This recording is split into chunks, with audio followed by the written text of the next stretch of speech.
O celebrado Dia da Vitória foi diferente neste ano, encontrando uma Rússia mais circunspecta e onde o próprio mau tempo, que impediu os voos, resultou simbólico. E sem convidados externos. Afinal, os antigos aliados há muito deixaram de sê-lo realmente.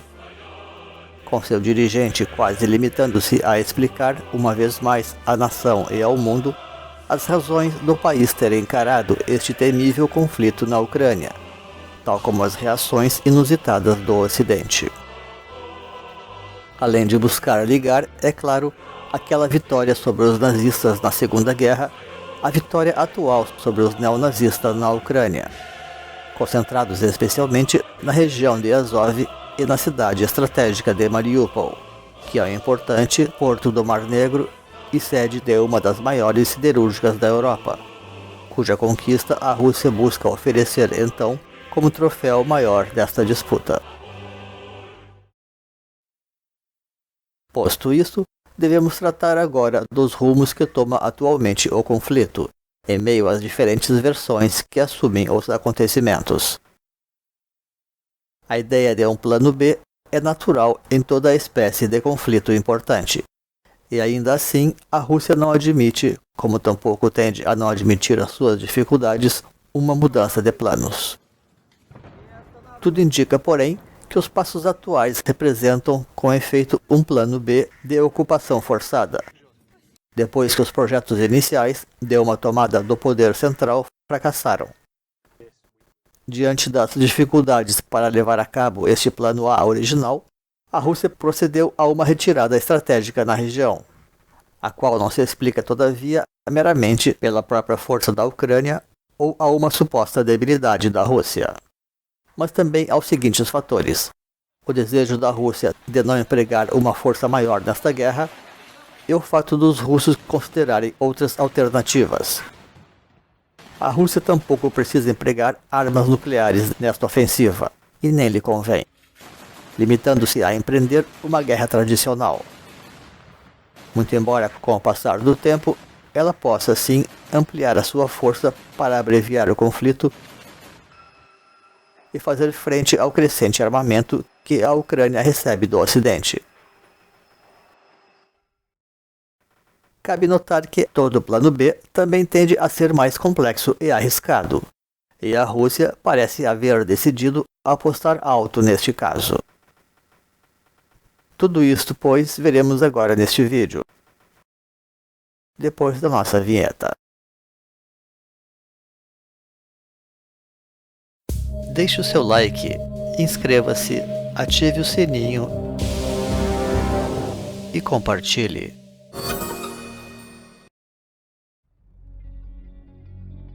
Muita gente questiona a seriedade dos conhecidos argumentos de segurança da Rússia com relação ao cerco da OTAN.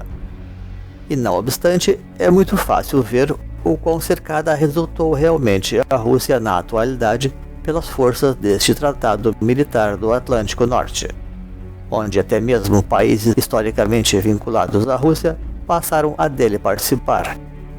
E sem ser possível ignorar a questão da Turquia, que, com todo o seu poder de controle dos estreitos marítimos da região, ingressou igualmente no Pacto Atlantista, apoiada pelos Estados Unidos. Não obstante, todos os passos da Rússia, que haviam sido inclusive insinuados desde 2007, podem ser perfeitamente explicados justamente no enfrentamento a essa situação. A completa desatenção com as reivindicações russas, seguidas pela gravidade das sanções atualmente impostas, poderiam ser até mesmo consideradas como uma prova explícita das veladas más intenções ocidentais para com a Rússia.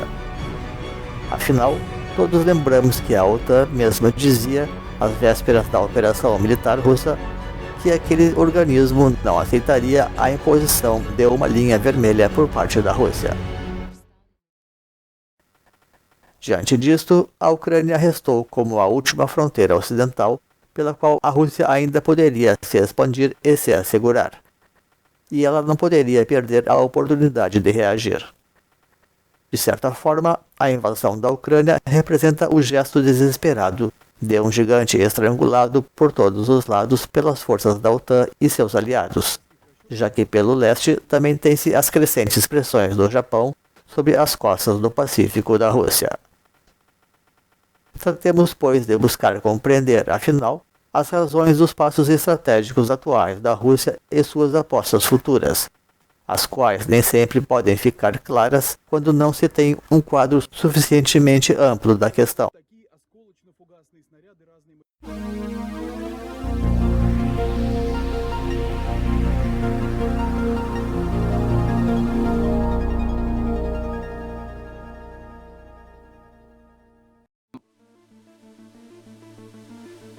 Recordemos então que o plano A do conflito atual começou em duas frentes na Ucrânia, no leste em Donbass e no norte a partir da Bielorrússia, sendo que no sul a Rússia já contava com a posse da Crimeia.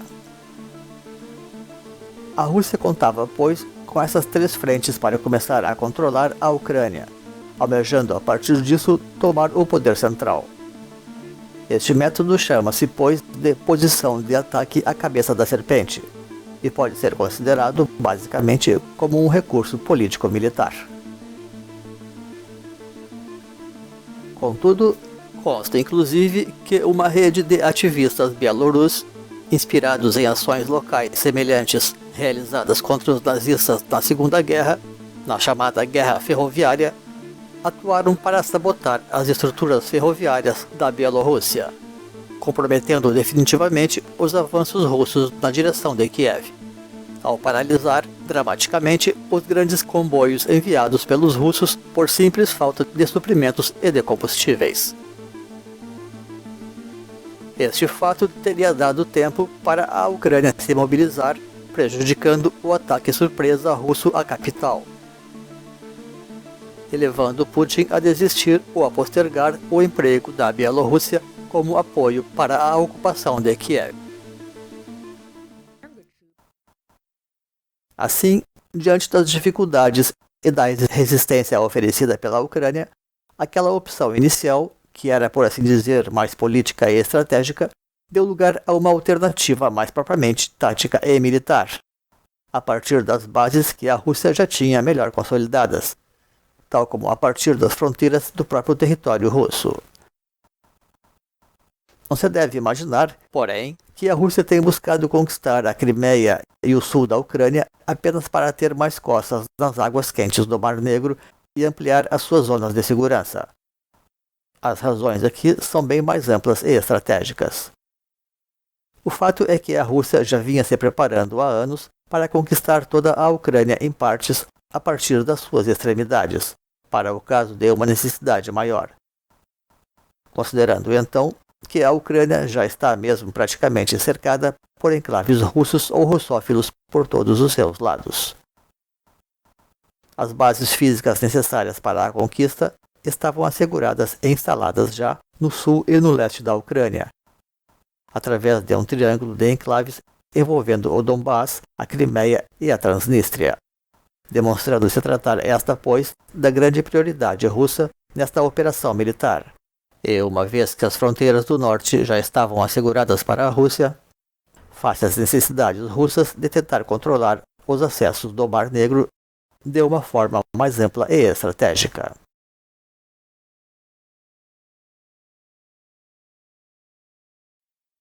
Pois, para compreender este novo passo da Rússia, que é o seu plano B, é preciso observar especialmente a questão do Mar Negro.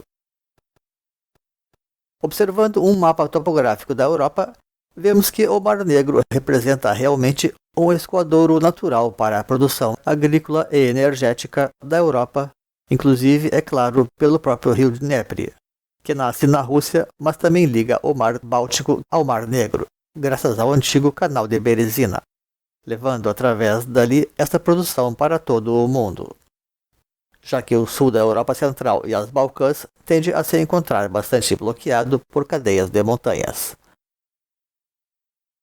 Com efeito, algumas das grandes causas pelas quais a Europa tem sido um palco de guerras contínuas através dos séculos é porque este continente serve de elo entre outros continentes, inclusive catapultando para as próprias Américas, como é sabido, e também por causa dos estreitos que o cercam por todos os lados.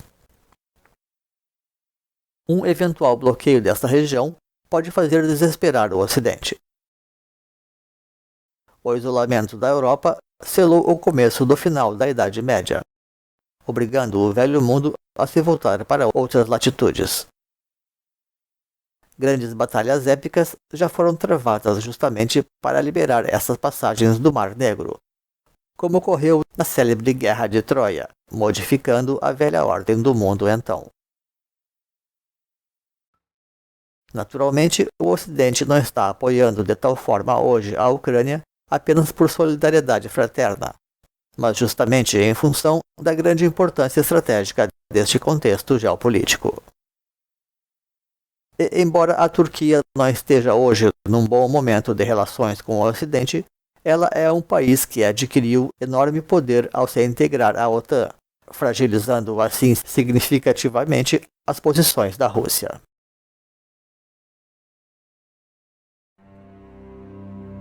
Ora, se a Rússia não consegue controlar os próprios estreitos marítimos que ligam o Mar Negro ao Mar Adriático, ela tratará de controlar então o acesso superior do Mar Negro, bloqueando praticamente a comunicação entre este com a Europa.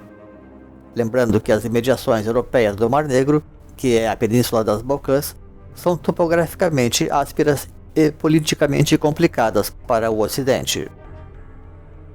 Para encerrar este processo de controle militar total da Ucrânia, a Rússia conta com certa facilidade a partir do momento em que fechar o seu próprio colar de pérola na Transnistria, praticamente encerrando a Ucrânia num grande bolsão cercado por forças russas e russófilas por quase todos os lados. A Moldávia é o país que sente-se mais ameaçado na atualidade, e a OTAN já corre para protegê-la.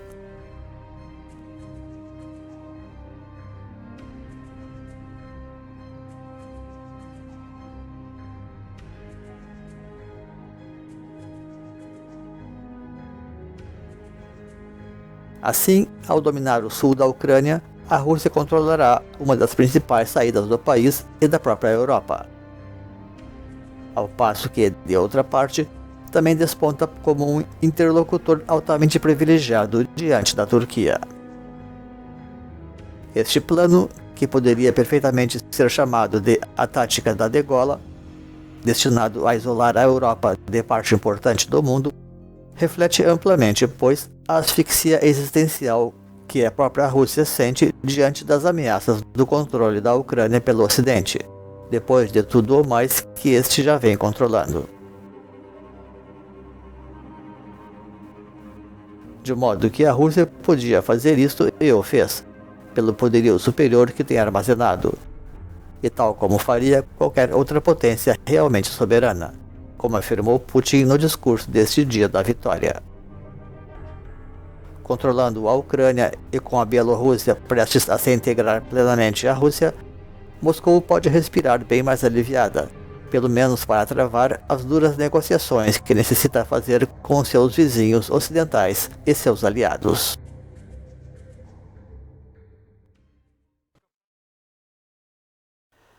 A presente escalada do conflito na Ucrânia demonstra, pois, a importância que pode chegar a ter este tipo de situação histórica naquela região, onde, aliás, ocorreu também o estopim da Primeira Grande Guerra Mundial, a qual, não sendo bem encerrada, desencadeou, pouco depois, a Segunda Grande Guerra.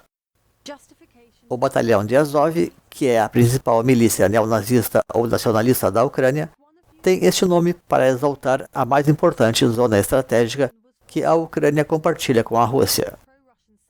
Por isto, vencer essa milícia é também controlar o Mar de Azov, a partir do importante porto da cidade de Mariupol e da poderosa siderúrgica Azovstal ali localizada.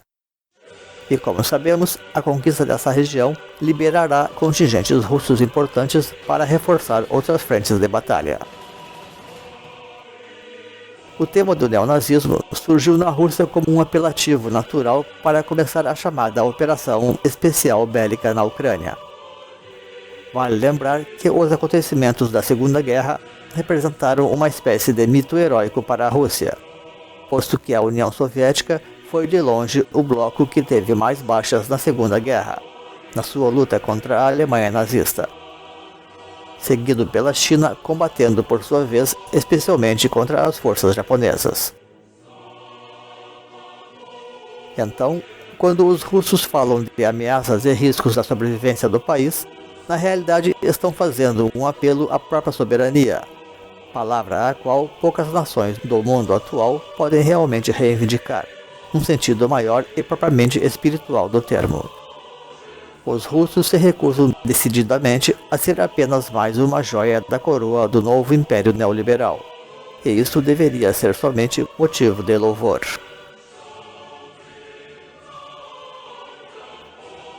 Para encerrar esta matéria, cabe notar que as aspirações russas provavelmente não estarão satisfeitas enquanto os países bálticos também não retornarem à sua zona de influência. E para isso, a Rússia poderá contar com o seu enclave no Mar Báltico, que é Kaliningrado, com o qual ela necessitará, no mínimo, criar uma ponte territorial, o que isolaria, porém, mais aqueles países do resto da Europa. Contudo, sabedores disso tudo, estes pequenos países bálticos cedo ingressaram na OTAN, de modo que a melhor opção para a Rússia aqui poderá ser mesmo negociar.